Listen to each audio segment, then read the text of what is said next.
good to see you all here on the Friday afternoon with somewhat sunny weather in Amsterdam. I'm so glad to have Ayhan Kaya here today for a lecture we have organized on Nativist and Islamist radicalism in Europe, Co-Radicalisation of young Europeans. As I already said, we're very pleased to have Ayhan Kaya visiting us, Professor of Politics and Jean Monnet Chair of European Politics of Interculturalism at the Bilgi University in Istanbul. And the lecture that you will be hearing this evening is actually one of a series that we are organizing by the research network Values. So it's a bigger project we present here to you. It's a network which involves 20 partner institutions from 17 countries across 5 continents.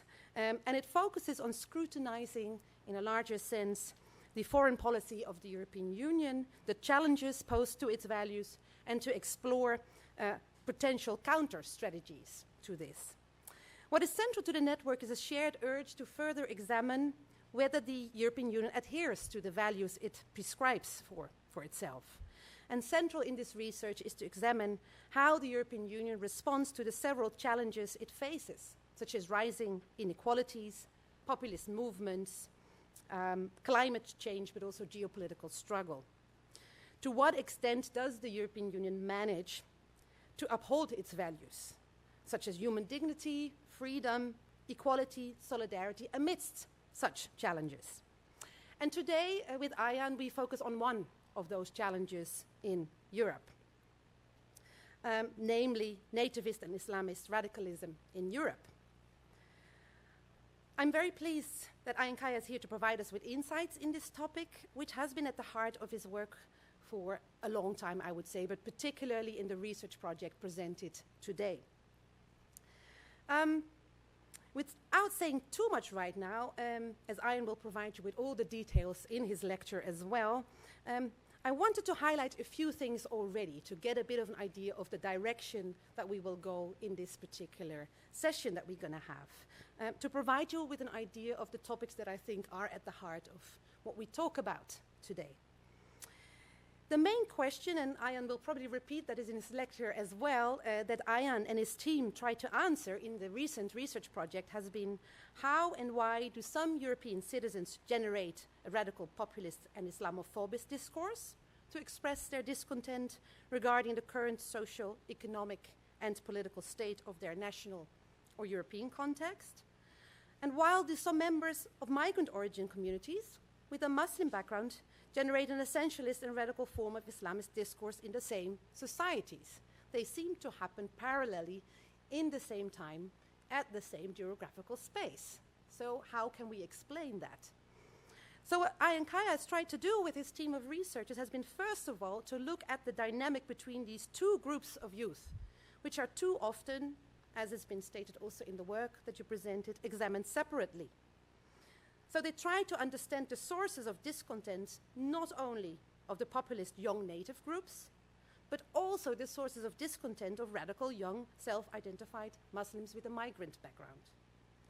What might be the relationship between the nativist populist radicalism and Islamic radicalism, and might there actually be a connection between the anxieties experienced by both groups that are present in Europe? And I think that is at the heart of what we focus on today as well.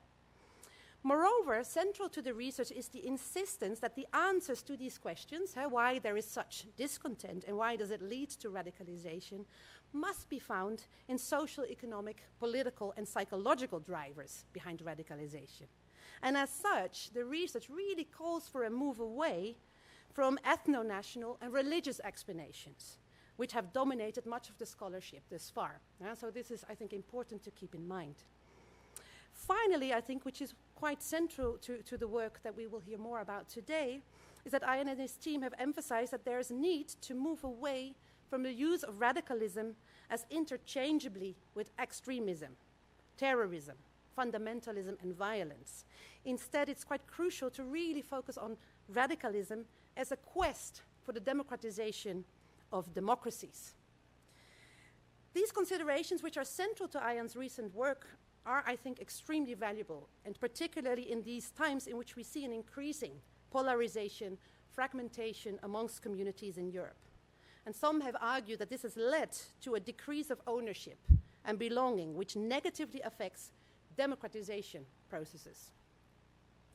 And this is, and I would say in particularly if we focus on youth, a rather worrying development. If the explanation of these processes of radicalism can indeed be found in social, economic, political, and psychological marginalization experienced by this youth, what can we actually learn from that? And how do we respond to that? So today's session will hopefully provide you with some more insights in this. Ayhan can say much more about this than I just presented, but I wanted to give an idea of the gist of what we'll look at today. And I don't think we might find solutions, but at least I think it will be important to ask these critical questions and to look at the research and what that has shown us in the European context.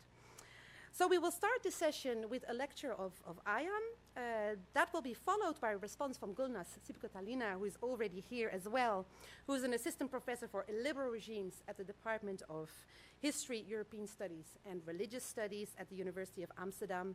And her research focuses on Islam in Europe as well and contemporary Islamic thought, which make her an excellent respondent, I would say, in what we're going to do today. After the lecture, of course, the discussion will be open for the audience, and I will make sure that there's plenty of room for that. But of course, we will first invite Ayhan on stage to give us all the insight about this topic.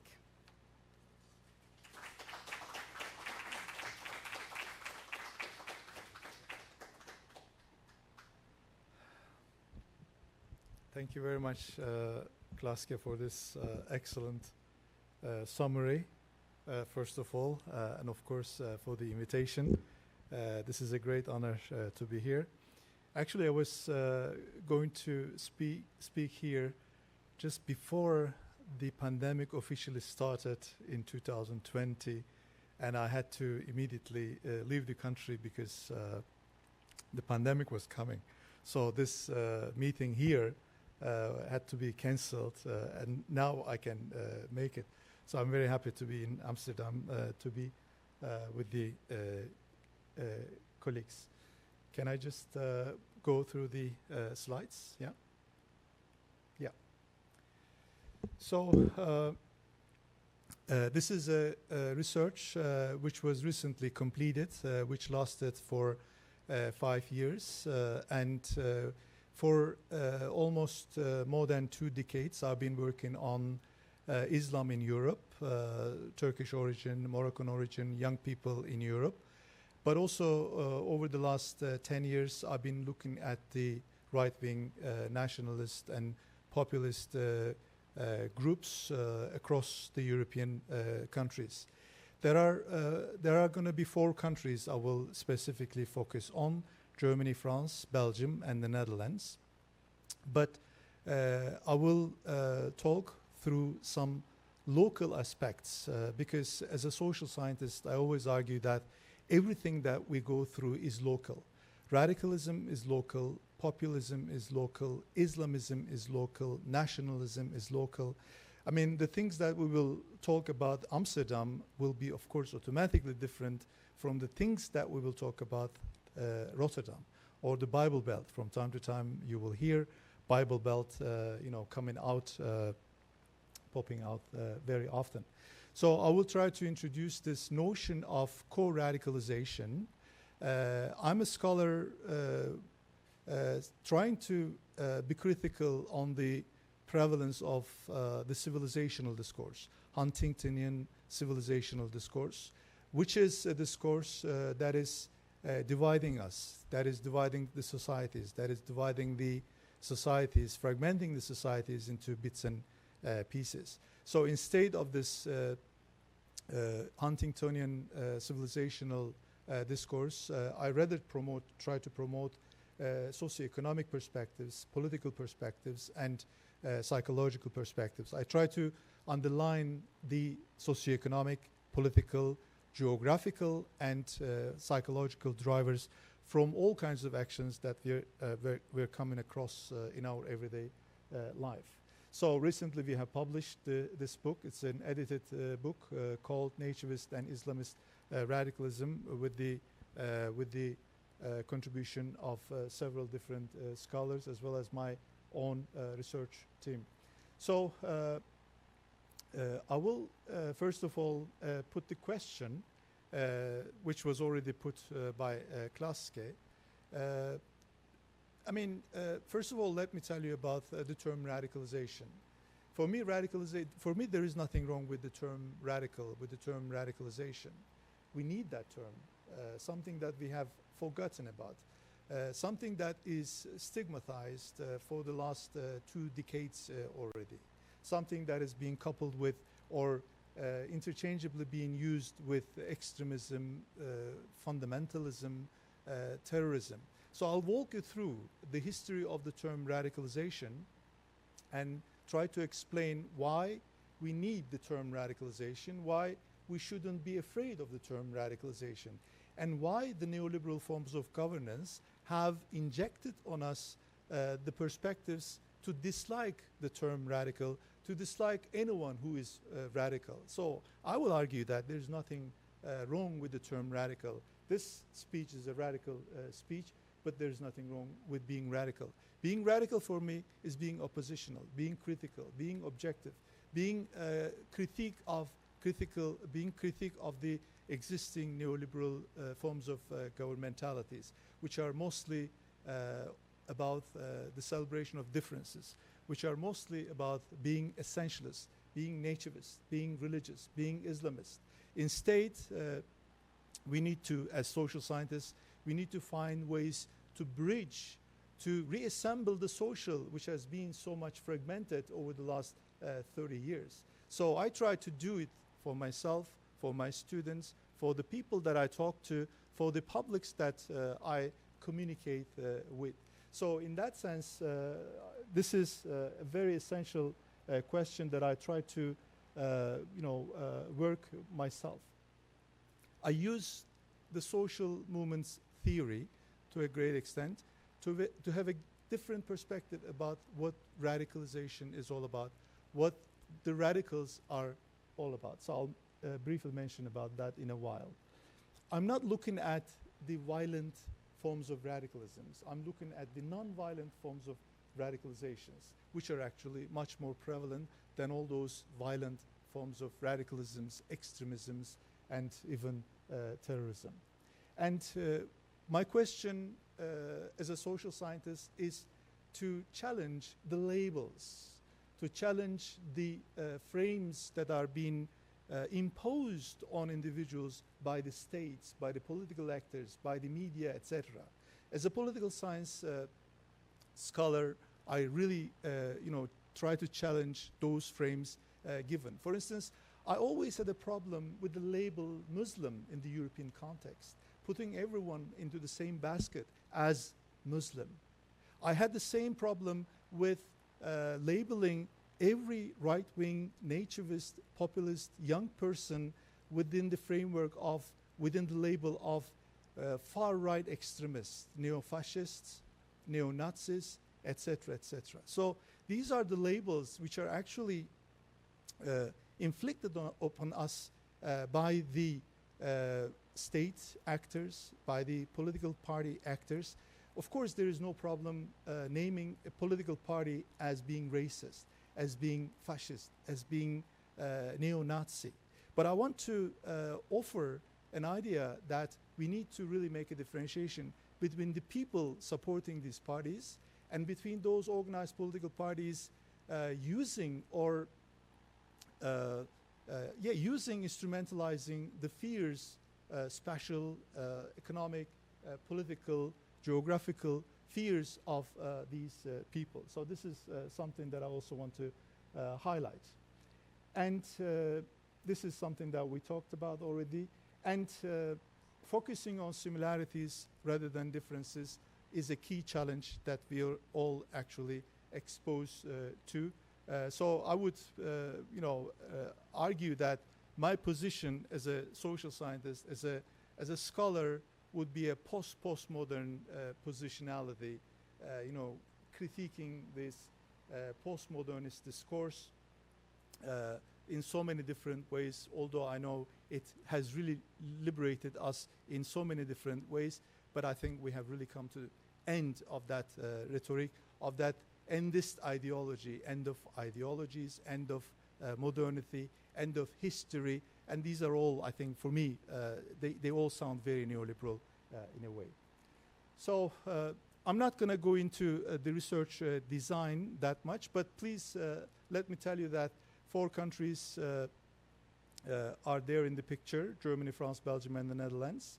And in those 4 countries, we have interviewed quite a number of people, more than 300 people, half and half self-identified Muslims and right-wing populist young people. We have interviewed the self-identified Muslims in big cities: Amsterdam, Berlin, Cologne, Paris, and Brussels. And the nativist right-wing young people between the age of 18 and 30, we have interviewed them in the so-called remote places, not only spatially or geographically remote places, but also politically and ideologically remote places, the industrialized places, or the places where there was rural production, but lately those places which are being neglected, which are being left behind. So meaning that, Lyon in France, for instance, Toulon in France, or Dresden in Germany, Brandenburg in Germany, Aalst in Belgium, and Rotterdam, and some Bible Belt cities in the Netherlands. So these localities are very important, and we had different strategies to reach out these people. We had native researchers, PhD students, conducting the research in those countries, and it was much easier to reach out to the self-identified Muslim youngsters rather than the nativist young people, because there was always a problem in reaching out the young nativist people. So this is just the gender elements of our sample. The right-wing nativist scenery is more male-dominant, so the number of the females is less than the male interlocutors. But among the self-identified Muslims, we picked up almost equal number of men and women. I keep saying self-identified because I think it is important, because when you look at the European public in general, all those migrant origin people coming from Muslim-dominant countries are labeled as simply Muslims. You know, they could put me in that basket. They could put liberals, seculars, everyone in that basket, without asking anyone how they could identify, they would identify themselves primarily. And it's always interesting for me. I remember just a few years ago, I was involved in a workshop project organized by Joschka Fischer for the Council of Ministers. And then there was this Turkish origin young woman lawyer from the Netherlands. Her story is always very striking for me. I listened to her, and then that's what she was saying. She was saying that I came to the Netherlands in the 1970s as a daughter of a very secular, very Kemalist family, right? But then, during the coming years, I was Islamized, and this person was with headscarf, with conservative, background, with conservative stance. So this Islamization that we are talking about in the European context, for the last 20 years, I've been working on that as well, quite extensively. And I think it is also something to do with the European states' ways of accommodating Islam in the European countries. So if you, as the European states, delegate all the issues of faith to the home governments, to the home states, then of course the home states, like the Turkish state, like the Moroccan state, will be immediately eager to to reach out to their members of the diaspora using more religion, using more Islam. So this is something that has something to do with the European context. That is, there is a very intriguing problem of the accommodation of Islam in the European countries. So I've written on that quite extensively, but I'm not going to go into detail. So this research lasted for 5 years. And so let me just say a few words about the term radical. If you look at the social movements theory, Craig Calhoun is one of them, one of the pivotal figures in social movements theory. He tells us that there may be different kinds of radicalisms: philosophical radicalism, tactical radicalism, and reactionary radicalism.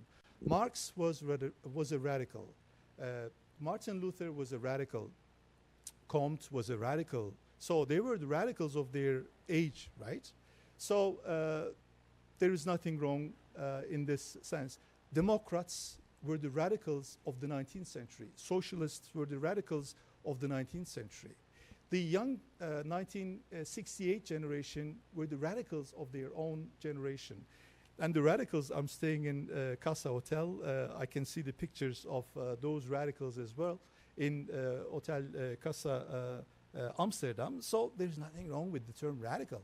But then, of course, recently it has been framed in a very different way by all these different kinds of neoliberal forms of governmentalities.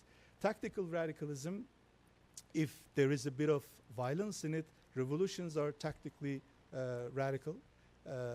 Yellow Vest movement was a tactically radical movement. So then post-colonial movement was a tactically radical movement, according to Craig Calhoun. For me, what is important is this reactionary form of radicalism.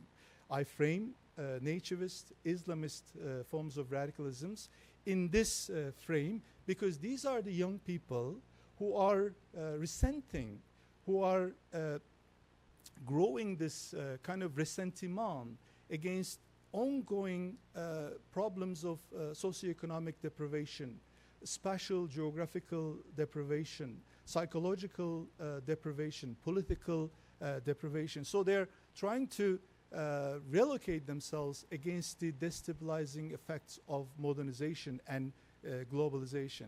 So that is why we have conducted all these interviews. And all these interviews, although it was difficult to reach out to these people, I had a special section at the end of each interview asking my researchers to write up their own observations. Across the board, all these young people who are named as fascists or neo-Nazis, or they were very happy to be interviewed. They were very happy to be listened to. I think that is the problem. You know, we don't know how to listen, although they really continue talk about their different forms of deprivation. But then what makes them different is the ways in which they respond to these, to these destabilizing factors of globalization and modernization. They have their own separate cultural repertoires. Some are using more Islamist elements. Some are using more nationalist and nativist elements. So we respond to the problems using our own cultural, political repertoire. We are not really that different, actually, from these people. We also have our own communities. They have their ethno-national and religious communities. We have our own, probably Twitter communities, epistemic communities, Facebook communities, Instagram communities. So we are all living in our own bubbles, in our own communities. So we are not really that different from these people that we are mostly very critical about. So let's face the truth, right? Human beings do not really change that much. And we're not really that different from the people who lived 2,000 years ago. I always remember Socrates complaining about the young generations. We do the same, right? So we don't really, anthropologically speaking, we don't really change that easily, right? But these people are framed as radical extremists because of the tools that they have in their repertoires. We are mostly talking about rather less educated people. We are talking about rather less mobile people, but they are not really fancying being less educated, being less mobile. They're actually not really globalism. They are not really actually anti, let's say, mobility. They are not anti-Erasmus program. But this is, you know, the term ressentiment plays a very important role here. They have this ressentiment because it is the fox and grape problem. We try to belittle the things that we really long for, but we cannot reach. Because liberal system, democratic system, is always teaching us that we are all equal. We are all free. We are all, we can all access to all these rights. But in reality, we know that we cannot. In reality, those people know that they cannot. So this causes a resentment. This causes a ressentiment. So we need to really decipher. We really need to decode the feelings of ressentiment rather nicely, right? So just coming towards the mid of the presentation. So co-radicalization here, we have detected the statistical data as well. Since 9/11, we have seen a very clear pattern of co-radicalization of these two groups of people, Nativist and Islamist, becoming really, or going really very different paths, hating each other, radicalizing in their own ways. So the term co-radicalization we pick up from the psychology department, psychology literature, and I find it very useful to really tell us what we have been looking at. So we are looking at a group of people. They are all European citizens, born and raised in this geography. They all go through socioeconomic deprivation, political deprivation, nostalgic deprivation, spatial deprivation, epistemic injustice, and all these emotions such as resentment, anger, fear, etc., etc. Right? So what we are saying is that these communities are actually quite identical because of the similarity of all these different forms of deprivation that they go through. Just a bit of theory here before we go into the statements of these young people, which show that they are actually quite identical in so many different ways. I look at this ultra-politics and sub-politics because political institutions no longer function. I can see in the Netherlands as well. Democratic institutions are no longer functioning because they're not democratic enough. They are not liberal enough. So Schmidt has already told us back in the 1930s, if the democratic institutions, parliamentary regime is not really working out, then this proper politics is replaced with ultra politics, which is rather more polarizing, which is rather more right-wing, populist, and fragmenting. So we are going through a kind of ultra politics at the moment. So when the proper politics is not working, when the parliamentary democracy is not working, then individuals create their own tactics, create their own fugitive power, or their own unconventional forms of doing politics. So they do politics on the street, they do politics in class, they do politics on campus. So this is what I observe, and I also put the young people becoming radical within this framework, and I think they're also generating their own tactics according to, let's say, Michel Desserteau, or fugitive power according to Robin Cohen, or they create their own sub-politics or their own life politics according to Habermas. So we don't really need so many different theories to really try to explain the rationale of these people becoming more and more radical. I think classical texts are still very pivotal there to really teach us to understand the main drivers behind these people. So just a few tropes that we have encountered very much among the young nativist people. I use the term Islamophobism rather than Islamophobia because I think it's better to use Islamophobism. I can tell you more about that in the question and answer session. We come across those nativists in those places, deindustrialized places, very often. Those places which are called being left behind. The youngsters with the nativist stance have constantly talked about experiencing stigmatization in everyday life, named as like neo-fascists, neo-Nazis, etc. And they try to tell us that no, they are not. They're just not being hurt. And this Muslim invasion of Europe is also a very common trope that we have encountered. In the literature, you also know that great replacement theory by Renaud Camus from France. And the term Eurabia also, I think, is being used by Wilders very often. So these are the fears that are being very effective on the young people. So nostalgic deprivation is another term that I use very much from heritage studies I borrow. And I think it's also very explanatory, because if the current state of mind is so destabilizing, if the present is so troubling, then we don't really want to think about the future anymore. So what really comes more handy is to appeal ourselves to the past, to heroisms, to heritage, to all these nice stories that are often circulated by, through the soap operas. For instance, in Turkey, you keep having these neo-Ottoman movies, or you keep hearing from Le Pen the stories about Jeanne d'Arc, or from the UKIP guys, Queen Boudica, etc., etc. So the heritage becomes very instrumental, the past becomes very instrumental for these organized political parties to really use to mainstream their positions. For the self-identified Muslims, we have here again a kind of nostalgic deprivation, and how they try to respond to this deprivation.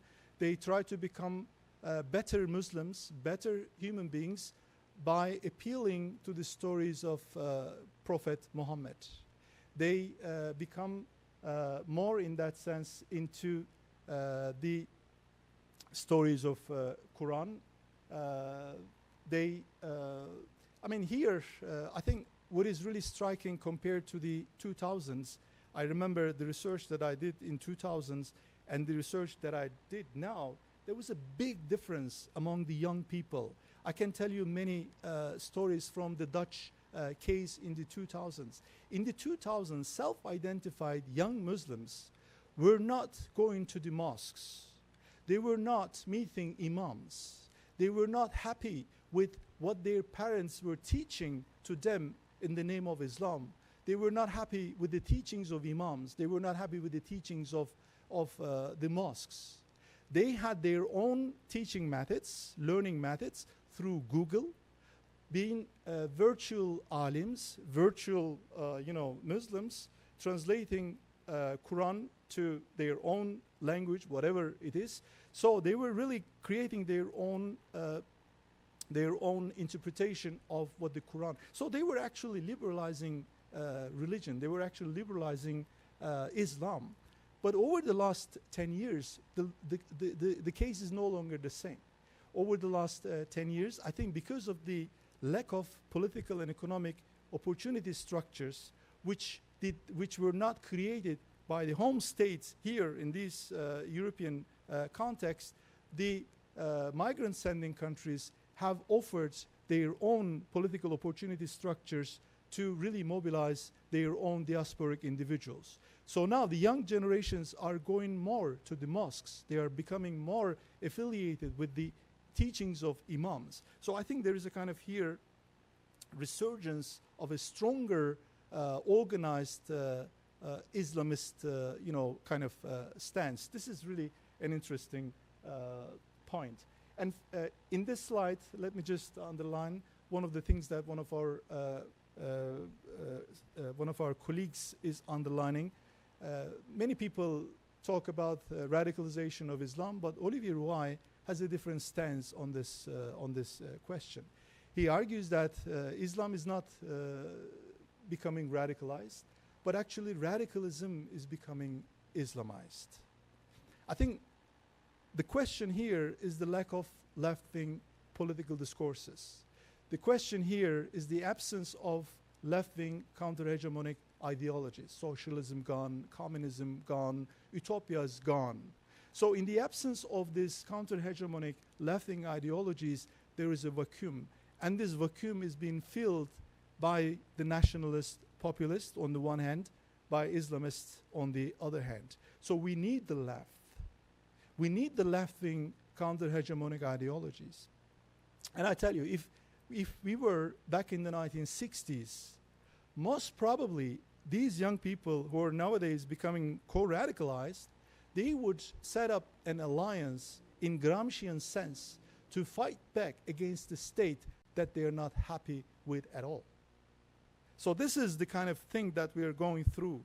This is the prevalence of the civilizational rhetoric, which is really dividing us between us and them in a way. So coming to the, because the time is, please let me know when we have to end. So just some similarities. We have asked 4 different sets of questions about their private life, their everyday life, their thoughts about their communities, neighborhoods, about Europe, about world, and about the future. And then we have seen that they are truly identical in so many different ways. Instead of differences, what we have observed is that they have similar stances on mobility, on educational experiences, on the parents' backgrounds. This is the question that we asked to the self-identified Muslims.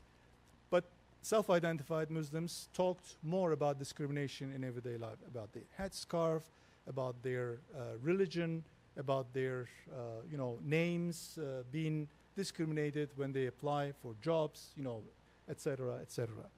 The same question when we asked to the native young people, we have seen the same in mobility. They're not mobile either, and they have similar educational experiences, problems.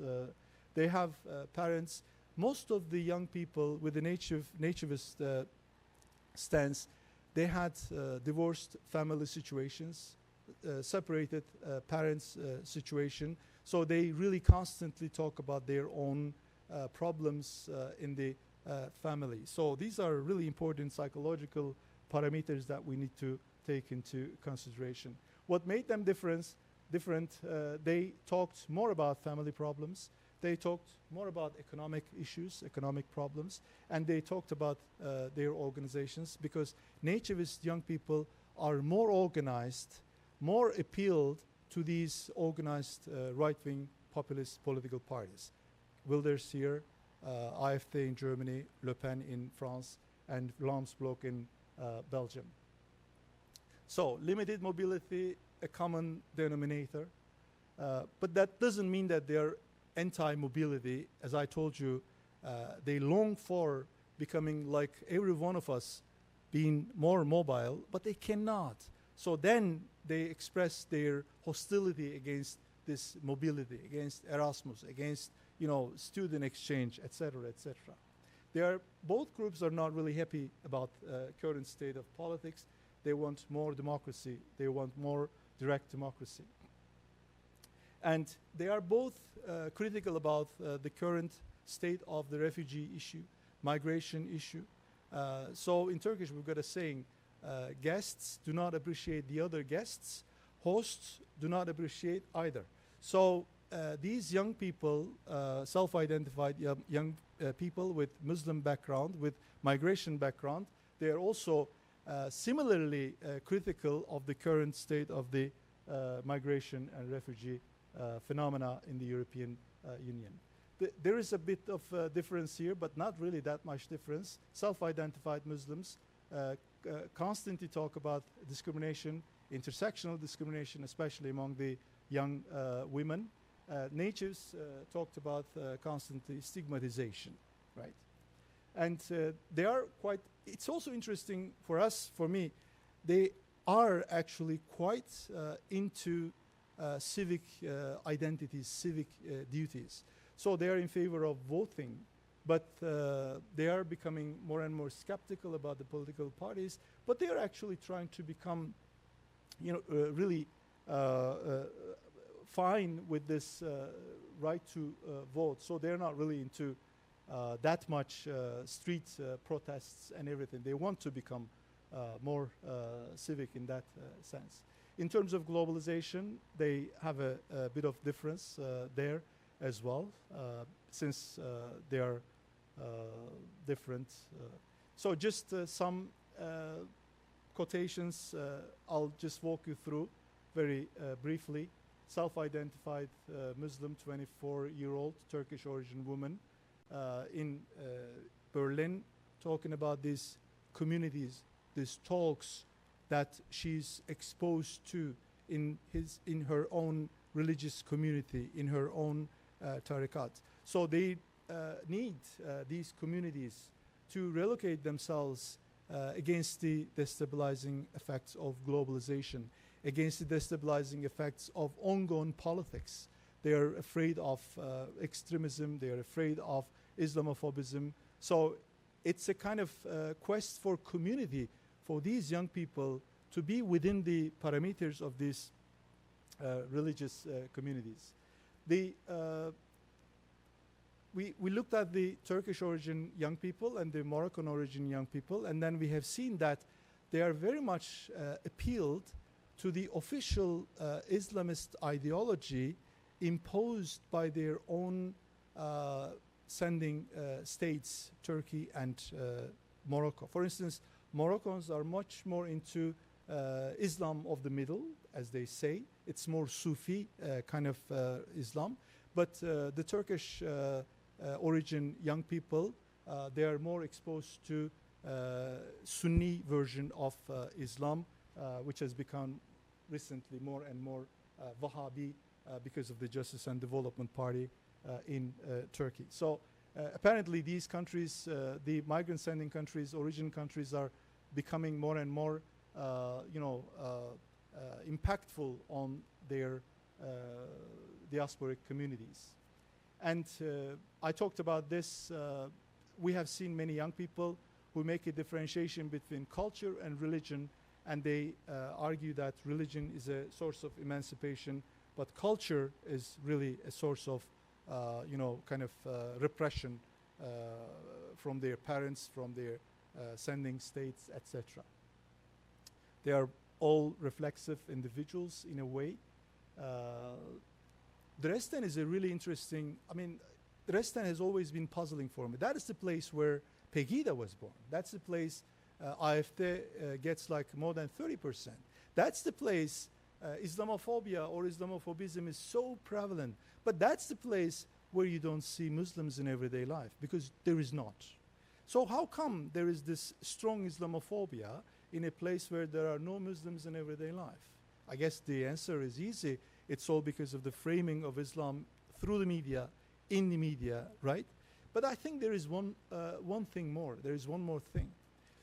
These young people in Dresden, they are not happy with the current socioeconomic situation, political situation.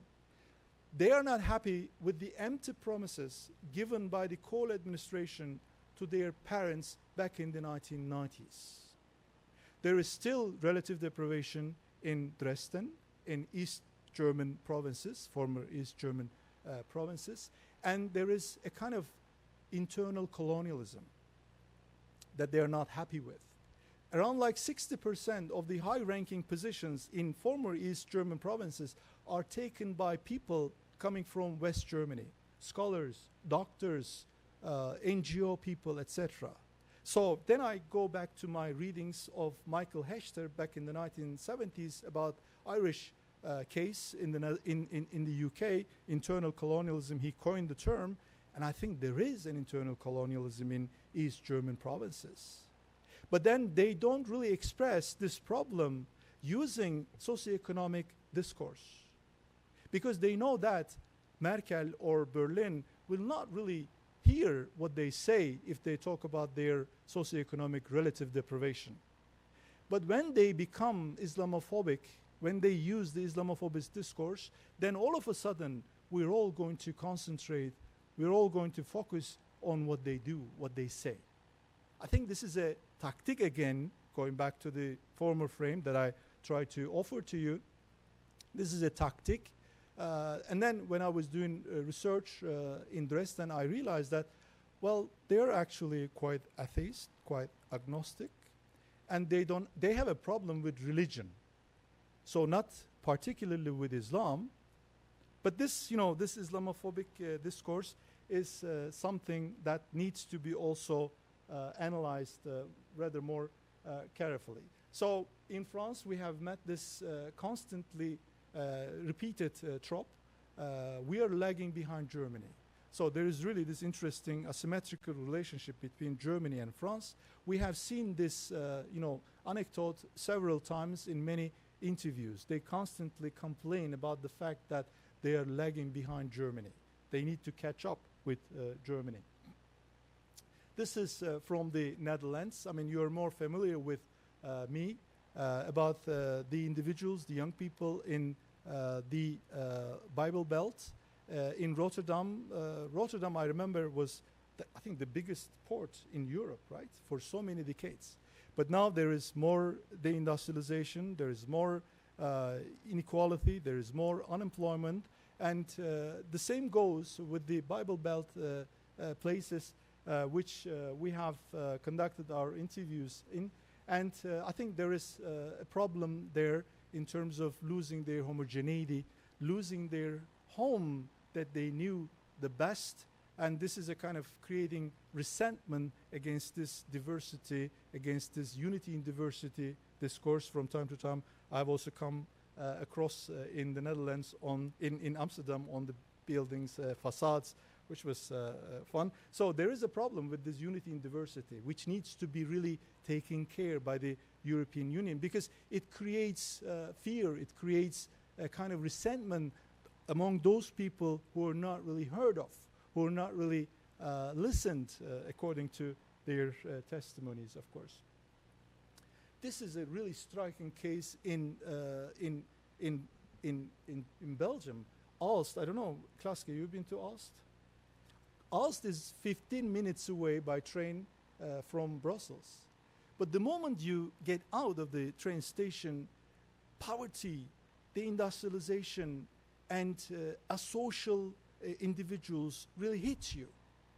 And they start complaining about those people coming from Brussels, buying their properties, increasing the rents, increasing the property prices, etc., etc., etc.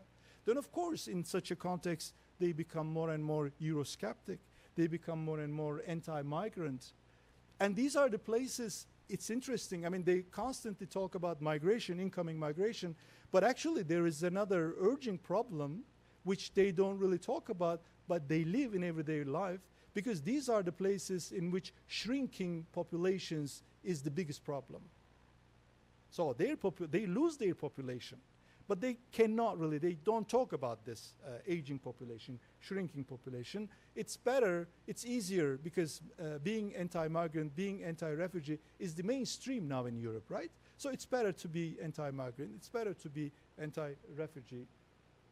So these are the things, I mean, there are more slides, but I know my time is gone already. But one of the things really, let me just, since we are now in the Netherlands, I just want to highlight one of the striking differences that we observed in the interviews that we held here in the Netherlands, is that many self-identified Muslim youngsters here are aware of their rights much more than the others in the other contexts, and the mechanisms they can use to seek justice when faced with discrimination. So this shows how democracy is actually internalized by self-identified young Muslims living in this country compared to the others in the other countries. So among the young, of course, nativists, They are afraid of multicultural, multicultural Netherlands. And then this brings me back to my old readings from the American context, when the right-wingers, like scholars Robert Hugh and Schlesinger, they talked about disuniting America. So disuniting Netherlands, probably it's their biggest fear, and that's why critical of the multicultural stance. So let me just complete this presentation by our suggestion with hashtag lend them your ears. We have compiled all the data in this website, and all the data are also accessible for the researchers in the European Union, European Institute University in Florence. So for the researchers, it is easy, it is free to have access. And here, one of my favorite Turkish poets says, I know 3 things, I will tell them to the one who makes it 4 by listening. We don't know how to listen. I think this is really the thing that we need to improve. We need to know how to listen. Because as Robert Young from the post-colonial literature is also one of my favorites, he says, well, it's not that they do not know how to speak, but rather that the dominant would not listen. So that is the problem. That is the problem. So let me just conclude here. What do we do then, Klaske? We need more community centers. We need more youth centers. We need more cultural centers. We need more sports venues. We need more, third spaces, spaces of encounter, so that these young people can get together, exchange their forms of deprivation, have a dialogue, and in aesthetic forms, let them out. Because in the end of the day, we are talking about adolescent people, young people, who are bound to be radical, who are bound to be anti-anything, anti-something, right? So we need to have channels to really offer them to express their radical stances through aesthetic forms of expression. Lately, I hear this interesting story from Germany. There is this famous song which is being used, appropriated by the nativist young people in the island of the rich in the North Sea. It's in the social media. But then the same song, I mean, in the song they say, Ausländer raus, foreigners out. But the same song is appropriated by the Berliner young people, singing with the same song, Nazis raus, Nazis out. So for me, I think this is fine, because as long as there is music in it, as long as there are cultural, expressive cultures involved, as long as there is art in a way, there are such venues. These forms of radicalisms can be outspoken in more peaceful, peaceful ways. Yeah. So that's why we really need to tackle the neoliberal state formation in a way, and we need to claim more of these spaces, which actually used to be offered by the welfare states in 1990s, in 1980s, very well. So the answer is not really somewhere very far. The answer is already there in our own baggage, in our own repertoire. So thank you very much for listening. Thank you.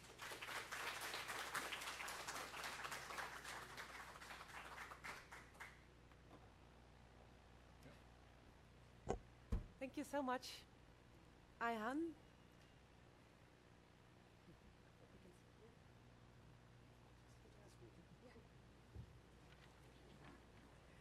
So we now move to the second part of our presentation today, where I've asked Gülnaz to give a first comment to this very interesting lecture, which is also meant to open up for a discussion with the entire audience. So we're going to continue immediately after that. Gülnaz, feel free. Yes. Thank you so much, Glasgow, first of all, for this invitation. It's really a pleasure to be here, and it's really an honor to comment to Ayhan's work. I think I will just give him a minute to join us. So that. What I really found important is probably to re-emphasize some of the aspects that Ayhan was talking about, and indeed ask a couple of questions on some of the key terms, so about the paradigm, about the co-radicalization, and religion as a project that fills in the vacuum left by the left. So I think it's important aspects. So first of all, I think what is probably original indeed about your work is that we are now in what I see as the third phase of dealing with communities that are indeed put together in the basket Muslim. I totally agree that sometimes it's in itself very problematic definition to put together communities that are very, very varied. Because in the 90s, it was indeed mostly about Islam and its relationship with liberalism. So it was about how the two can be combined, and there was projects about European liberal Islam, all attempts to solve the problems through theology. As you say, indeed, that really didn't work out because it wasn't really about Islam, but something else.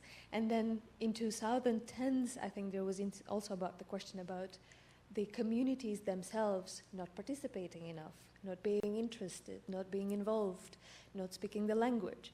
So the paradigm has shifted, but still the blame was still quite often put on the communities themselves, sort of lacking some of the steps. So now what I see, we're in the sort of third framework, which is not really so much about the communities, but about the society, the institutions, the frameworks, indeed the more globalized even structures, as you call, indeed globalization, neoliberalism. And in this regard, your comparison to also nativist communities is very important because it shows that it's not only communities with Muslim background or migrant background that struggle, but also some of the communities that are local and very much belong to the majority society. So I think in that respect, it is important shift, which you also see in policy making happening, especially for the Netherlands. It will be probably a very familiar case where institutions recognize that some of the systems of discriminations are very much embedded. So think about the child benefit scandal that happened in the Netherlands very recently. And in your last slide, you indeed talk about some of the solutions, what to do. And from what I indeed understand, you would say that you don't need to distinguish between self-defined Muslims or non-Muslims, but try to put them together and try to approach the youth.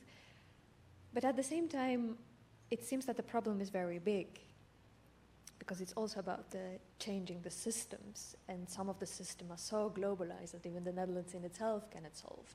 So how do you think about those more radical solutions maybe? Because I know that you did also a lot of policy advice. Do you have some solutions also on the bigger scale, or is it something that cannot be solved? So how would you comment on that?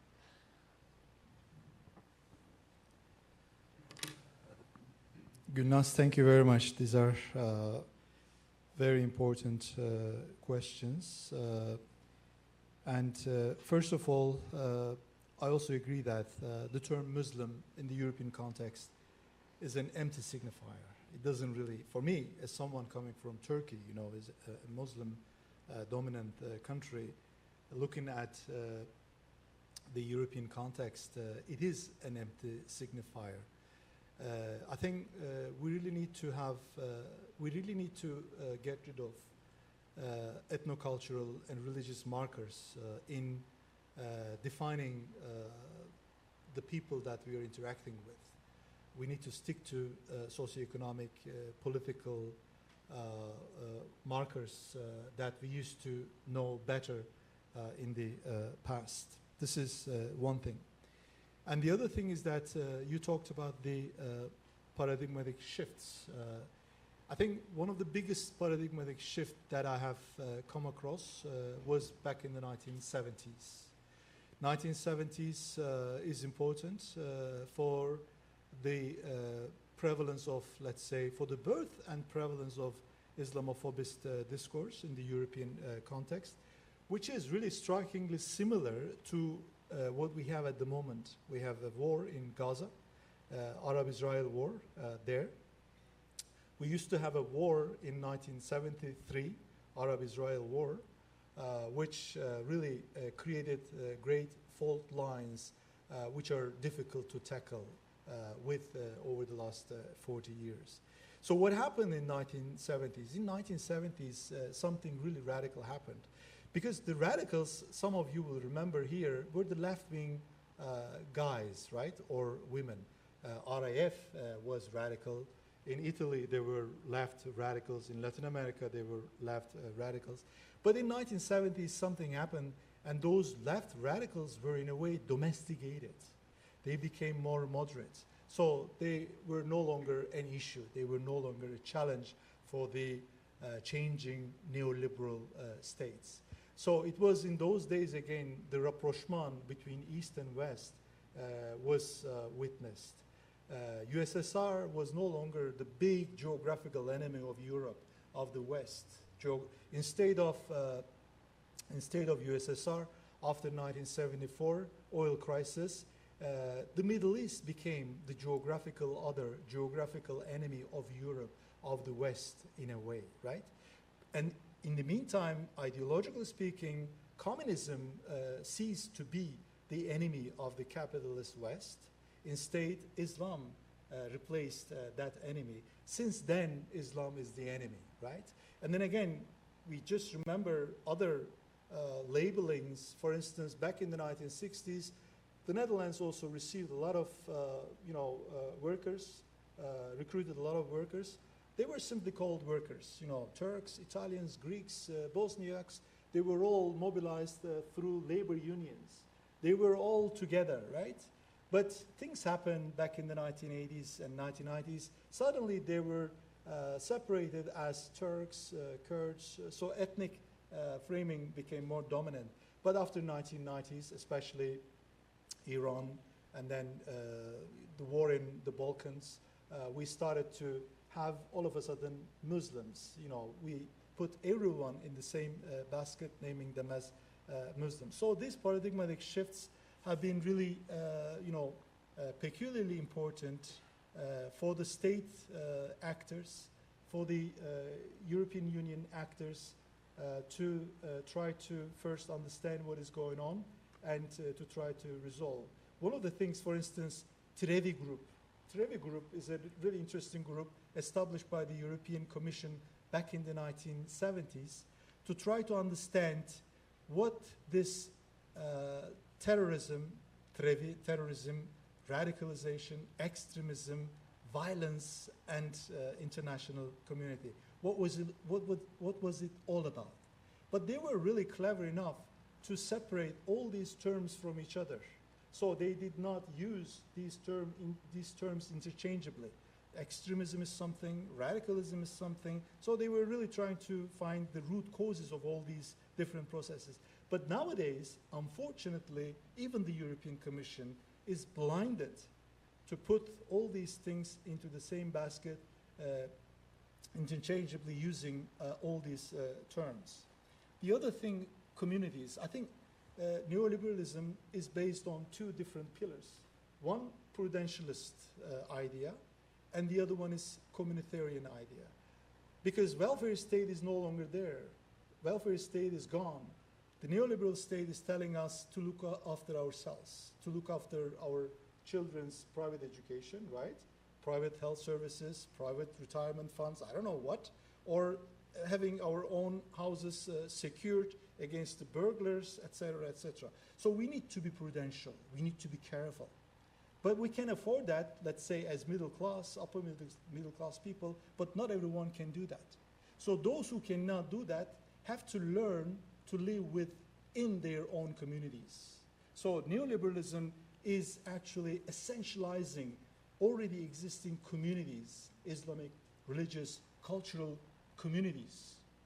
So there is no really passe out of here as long as we really call back the institutions of the welfare state, I would argue. And one final thing, Gülnaz, I mean, I'm coming from migration studies, but I'm always trying to demigrantize migrants, demigrantize migration. For a second, let's forget about identifying, let's say, these people through their ethno-national cultural, religious markers. Let's forget about that they're Muslims, they're Turks, they're this and that, they're Moroccans.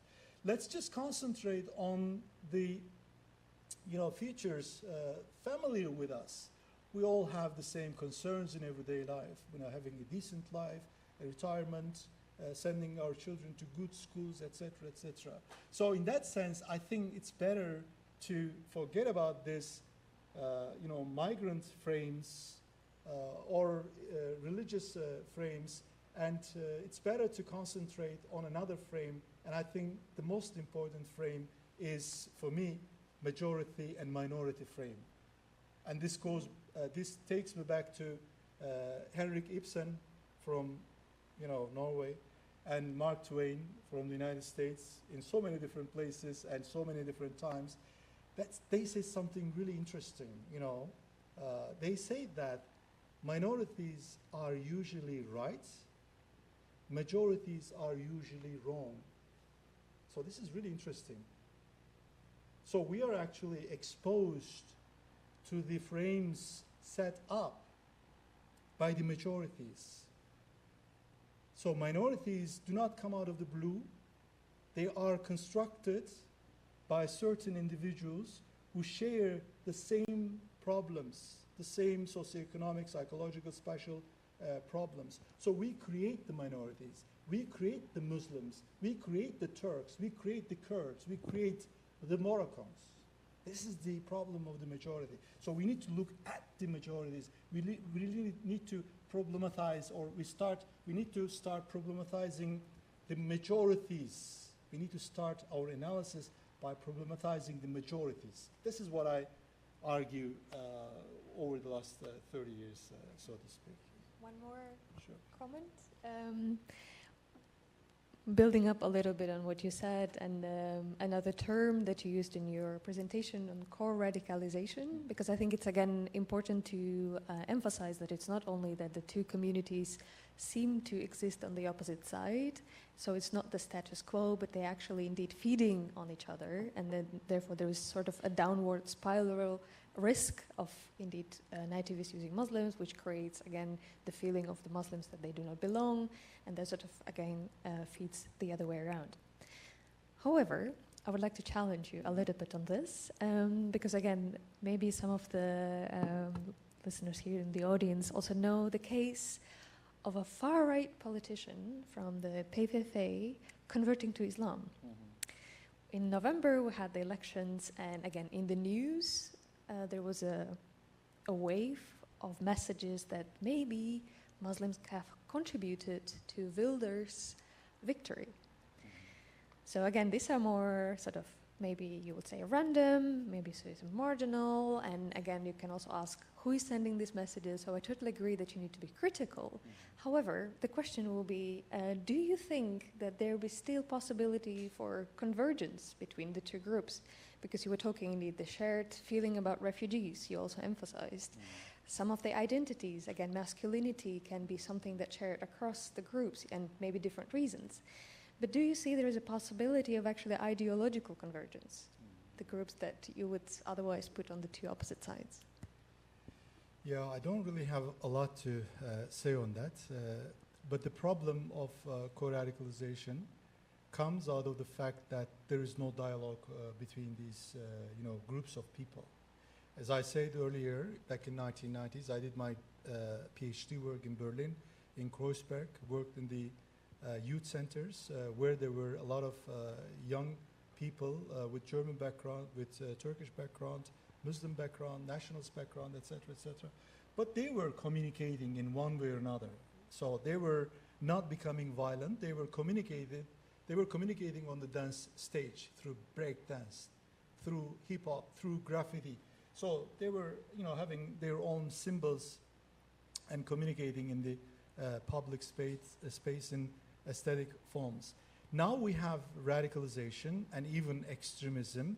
It's mainly because of the fact that politics doesn't work.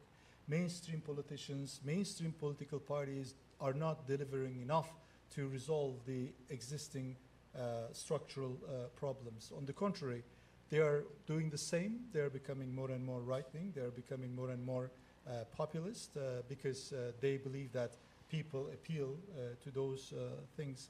And of course, I also understand why people, individuals like us, are becoming more and more appealed to the past, to the heroisms, to the heritage, because we are really afraid of the present. We are really afraid of the future even more. But the conversion, I mean, Olivier Roy does a lot, work on the conversions, convert individuals, etc. For instance, what we see in the field that, I mean, it's going to be speculative a little bit, but he looks at the people recruited by ISIS, and then he finds in different contexts, in the European context as well as in the American context, majority of the people recruited by these organizations have nothing to do with Islam. They are not coming from an Islamic upbringing. They are not coming from this religious upbringing.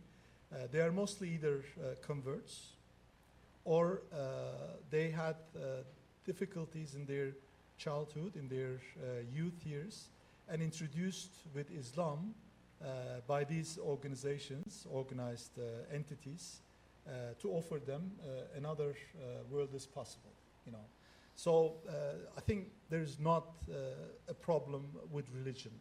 Religion is there. Religion has always been there. So here I think the problem is really, for some, radicalization is becoming Islamized because it's really attractive for so many people since counter-hegemonic discourses are no longer handled by the left-wing political parties or organizations, so to speak.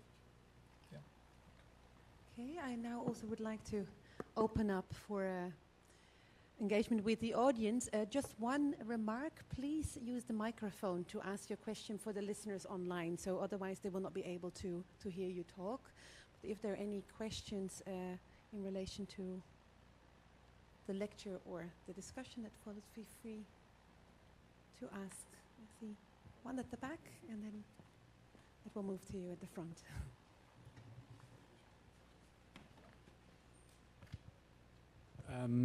My question is related to one of your slides in which you stated that you prefer the term Islamophobism instead of Islamophobia.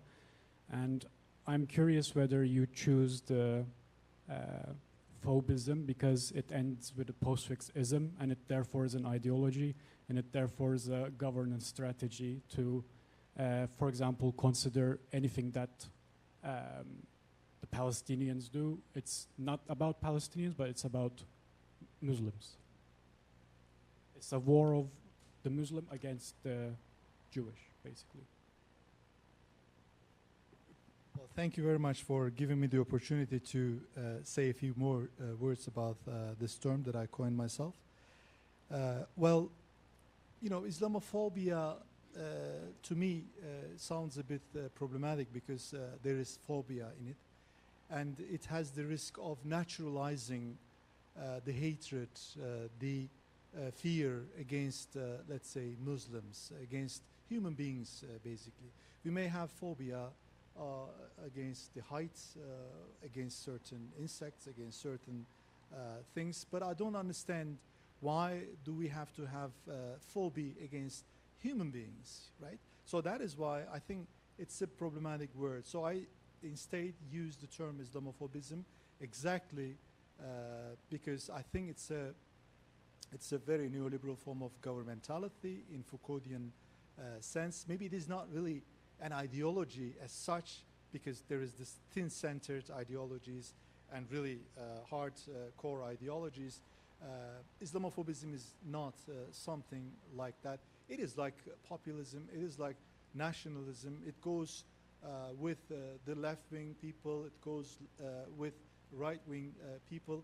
It's a form of governmentality because it teaches individuals, it shows individuals that simply Muslims are there, minorities are there, to put the blame on and to really appeal to it, because Islamophobism is really the main channel at the moment, the main tool at the moment, or the main form of governmentality, which makes it possible for the right-wing populist parties to mainstream themselves. This is what Wilders did. This is what AfD did. Because previously, these extreme right-wing political parties were simply racist. They were not really having any welfarist policies. They were not having anything as such. And they were mostly supported by working class people mainly. But recently, because of the prevalence of Islamophobism, used by right-wing populist parties very successfully in their communication strategies, even the LGBTI people have become parts of these, supporters of these parties, at least some of them. Even middle-class women and men have become supporters of these parties. So Islamophobism is very handy since 9/11 for such anti-systemic political parties to mainstream themselves. And one thing more for me, Islamophobism of today is a bit similar to anti-Semitism of the late 19th century. Late 19th century. I'm not comparing Islamophobism of today with, let's say, the time of Holocaust. This is not comparable. But Europe is unfortunately, on average, becoming more and more culturally Christian, not religiously Christian, but culturally Christian because of the prevalence of this Islamophobism. So I think there we need to be careful. This is Rogers Brubaker also underlining this, Europe becoming culturally more and more Christian because of this prevalence of Islamophobism. So this is what I think. Thank you. We had one more question at the front. And please just raise your hand so that I can. Thank you so much for your lecture. I had some questions because when I was listening about this whole history, you know, from the 70s, 80s, you're not talking about women, Muslims, Islam, and against women. And if we are talking in Europe, I mean, I'm a European woman, and from the 70s, 80s, we had so much freedom, we were getting into another world, and then the Muslims came. Well, in the beginning it was no problem, because even in Turkey there was not such a headscarf item. Maybe in Morocco it's a different problem. But now, if you're talking about Islam, you're talking about religion, and everything with Islam is religion, and we are going down in religion. So I think that's a very big problem to accept Muslims for women, because we don't want to get in this kind of world.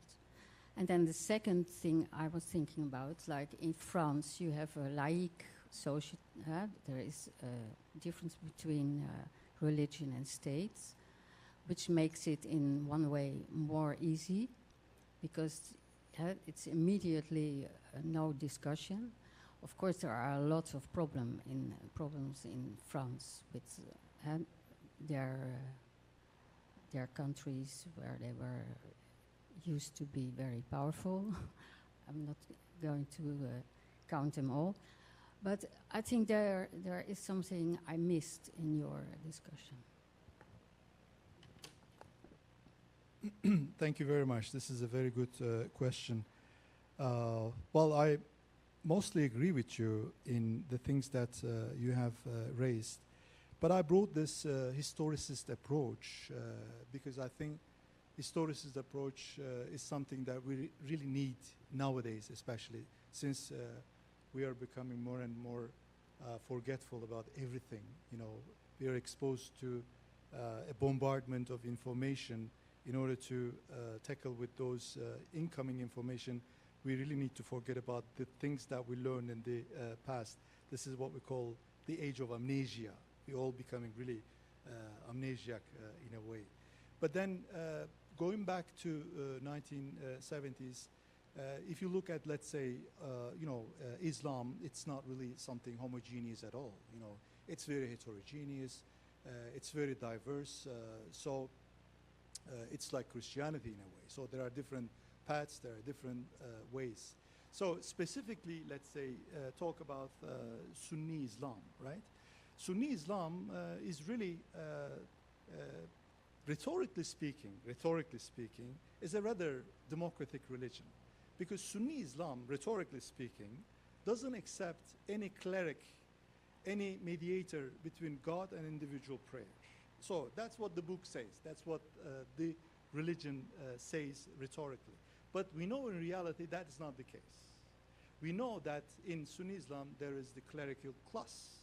We know that Erdogan is very important, for instance. We know Diyanet in the Turkish context as well as in the European context is very important.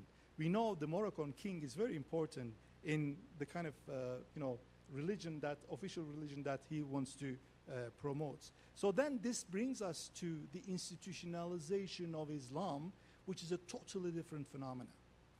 Because when Islam is becoming institutionalized, then the problem starts.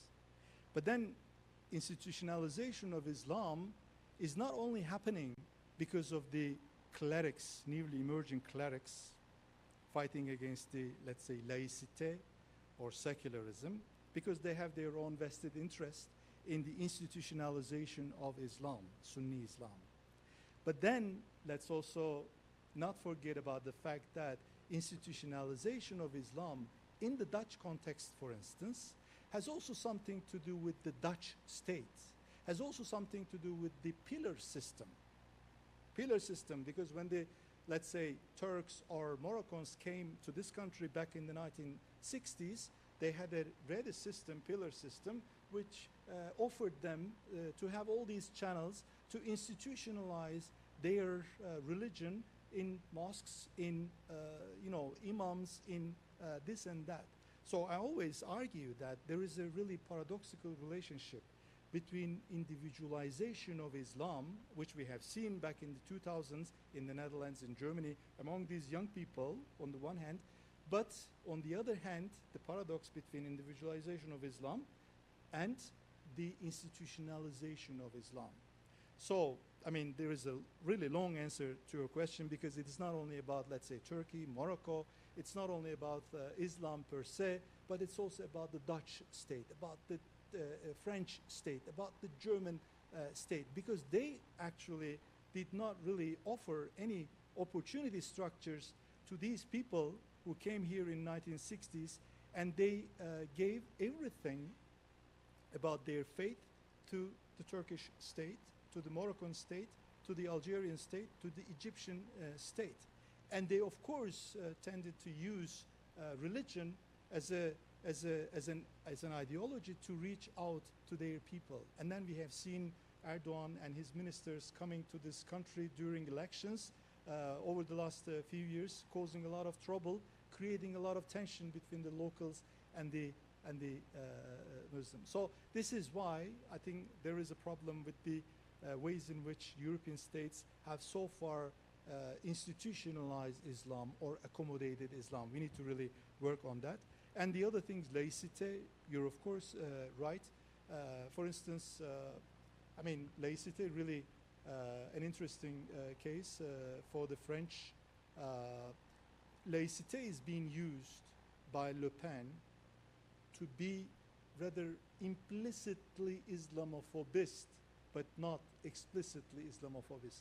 So Le Pen is using laicite for her own purposes, and we have seen in the interviews that these purposes the people see, the self-identified Muslim people see, and they find it problematic, because they know that she's not really laïque, because laïcism is a great ideology, actually. Laicite is a great ideology, because laicite is coming from the word lay people. So the French laic state presumably finds no problem with the Catholics, with religion. What the laic state is telling us that laic state is against the instrumentalization of the Catholic religion by the Catholic Church, who have a vested interest in the continuation of this core religion, right? So the same goes with the Turkish case. Kemalist laicite was not against Islam. Kemalist laicite was simply trying to formulate a country, a state in which Islam should not be instrumentalized by any cleric, ulema, for their own interests. And now what is happening in Turkey is that Islam is being instrumentalized by Erdogan and his entourage for their own interests. It has nothing to do with Islam. So this is the thing that I'm trying to underline. Thank you. We are moving through time, but I want to give a last round if there's some more questions that I can gather, so different ones that I can convey. I see one hand at the back, two hands at the back. So we will just gather the different questions if some others have something they would like to ask. Thank you very much for your talk. It was very interesting. I was wondering why you think it is specifically the Islam which is Islamitizing radicalization. And secondly, as you responded to an earlier question or comment, why you're saying that Europe is becoming more Christianized. Do you mean Christian values? Because I feel like religion or Christianity is rather decreasing in its importance nowadays instead of increasing. And then finally, coming back to my first point, regarding Islamophobism in Europe, why do you think that is? Do you think it has something to do with maybe potentially because of globalization, the increase or popularity of organizations like you mentioned, ISIS, and their maybe aim of creating fear in Europe? Yes, thank you. Thank you. And there was another question. Yes.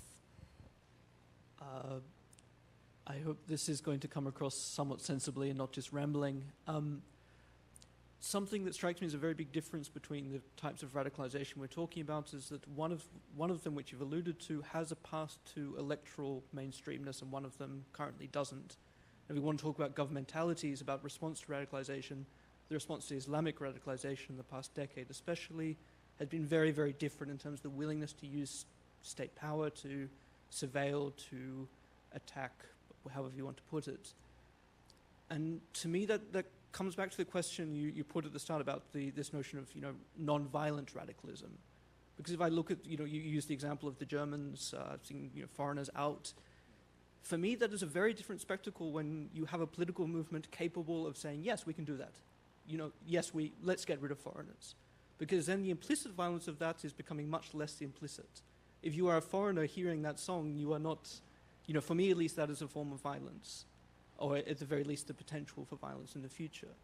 And I wonder if you can maybe speak to that, this idea that this is fine, this is just self-expression, we want them to express themselves more, when that form of expression for me gets us into very problematic territory when it's married with what is fast becoming a politically mainstream movement.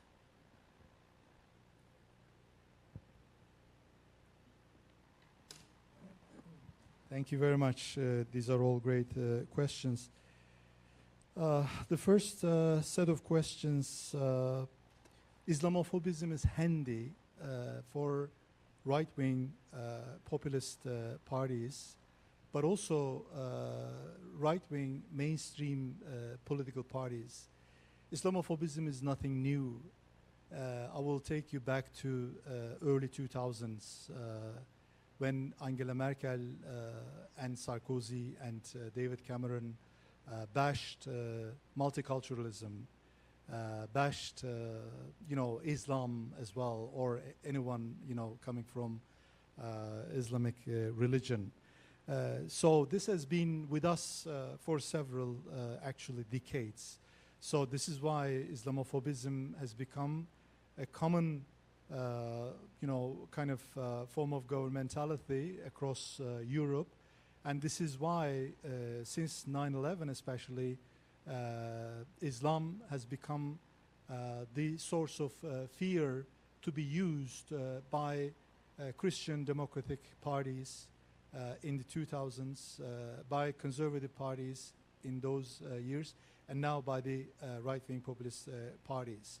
So this is, a kind of politics of fear that we are all familiar with. In the end of the day, even the right-wing populist parties are catch-all political parties. They want to appeal to everyone, right?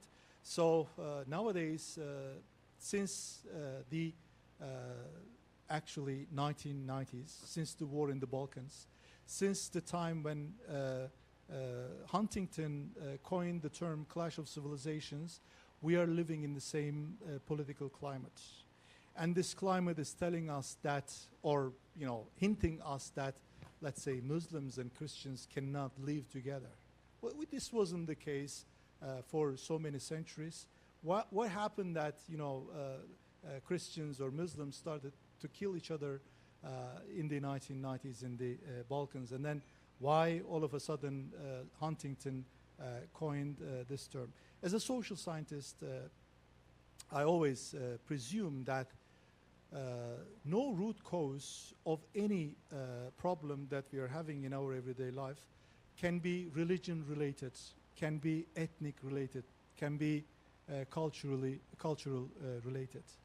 All the questions that we are having now at the moment are socioeconomic in nature, are political in nature. So it is the civilizational paradigm which has made it possible for the organized right-wing political parties to use religion, to use Islam for their own sake. Nowadays, the right-wing, let's say, populist parties in Europe are becoming more and more Islamophobist. But on the other hand, there are some political parties here as well, DENK, Justice and Development Party in Turkey. They are becoming more and more Islamist.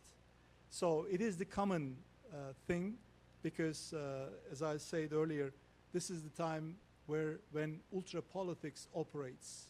So we need to find ways to go back to that proper politics. So we need to really invest in institutions. We need to make them work if they are not working. So the other thing is, we need to learn a lot actually from these right-wing populist parties because they're really good at communicating their message with the people through social media, through TikTok, through Facebook, I don't know what, right? So the problem is not really those parties, I tell you. The problem is the mainstream political parties, which did not deliver, which did not do their homework for decades. This is why people are becoming more and more anti-systemic. Right-wing populism is an outcome, is a symptom of already existing problems. Islamism is an outcome of already existing problems. When you look at the Turkish context, for instance, why we have Islamism? Well, it's because malfunctioning former Kemalist regime, right? So this is all dialectical. This is the way my mind operates in answering the kind of questions that you asked. And about the second question, yes, of course, you're absolutely right. This is again something to do with reaching out to those people. Those people are becoming anti-systemic and anti-systemic and outspoken in their stance through songs, through this and that, different forms of radicalisms, because there is not really a political will to really try to listen to them in the first place, accommodate them, and make them a bit more careful in their outspoken words and terminologies. They have become more outspoken because of the absence of such political will at the moment. So that's why we need the left. That's why these mainstream political parties, I mean, I've seen the billboard of the German SPD recently, Deutschland, den Deutschen, so the Germany of the Germans. Can you imagine a social democratic party is using exactly the same kind of rhetoric that is being used by the AfD? Of course, the content might be different, but it doesn't matter. It doesn't matter. Sure. Just use the mic. Yeah. It's fine.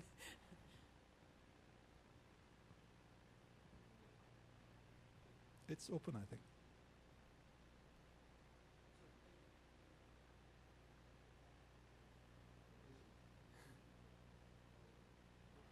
Hello? Yeah. Okay. You say on one hand that mainstream parties aren't listening, and yet on the other hand we have examples such as this from the SPD, but the mainstream right for years, if not decades at this point, has been listening and has been adapting their rhetoric, their policies. So what does listening look like if not that? Listening, for me, is to find remedies to the problems of those people who have been suffering from the ongoing processes of deindustrialization in many European cities, small towns, remote places, right? Listening means, forgetting about this rhetoric of the European Union about unity in diversity. Listening means you need to find ways to console these people who have fears about the distortion of their homogeneous, way of life. We are all cosmopolitan people, I assume, in this place. We are the winners of globalization in a way. We are mobile people, but let's not forget about the fact that 95% of the world population is not really truly mobile. So apparently, there is this dichotomy between the cosmopolitans, I would say 5%, 7% of the world population, and 93% localist, parochial, particularist people. So this is what I mean by listening. So that's why I think the problem is really, I believe, is the mainstream political parties who have already created these discourses that are being used by the right-wing populist parties. I've been working on multiculturalism for 3 decades. I can tell you how the story goes in Germany. In the Netherlands, the land of tolerance has become the land of intolerance. Why is that? Right? Because tolerance, you know what the term tolerance means etymologically? The equivalent word for tolerance is to suffer. Tolerance comes from tolerer, Latin word tolerar, which means actually to suffer. So we are actually learning to tolerate the one that we are originally suffering from, because the modern state is telling us to tolerate. So in the first place, we really need to work with these words that we have internalized. Hoşgörü in the Turkish context, tahammül, an Arabic word in the Turkish context. Armenians were known the most loyal segment of the Ottoman Empire. Why do you become so loyal to the state? Either because you really adore the state, the Ottoman state. B, you're really afraid of that.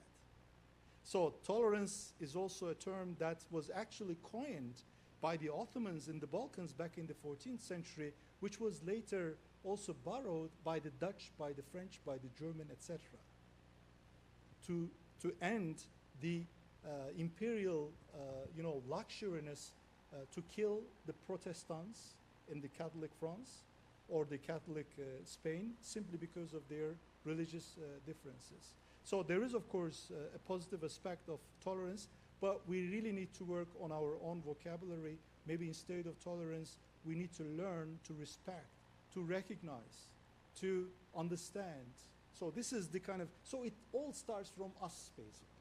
So let's not really look at the others, but let's start with ourselves. This is really what I think. Thank you. It's kind of a nice note to end the entire session, which was indeed a lot about changing gazes, changing labels, understanding context through different lenses, and so I've learned a lot. Thanks a lot, Ayhan, for your insight in the matter, and Gulnaz for your response. And thank you, audience, for being there. And yes, have a lovely evening. And I hope you are, a bit more wiser, even though things got more complexer, as they always do. Thanks a lot.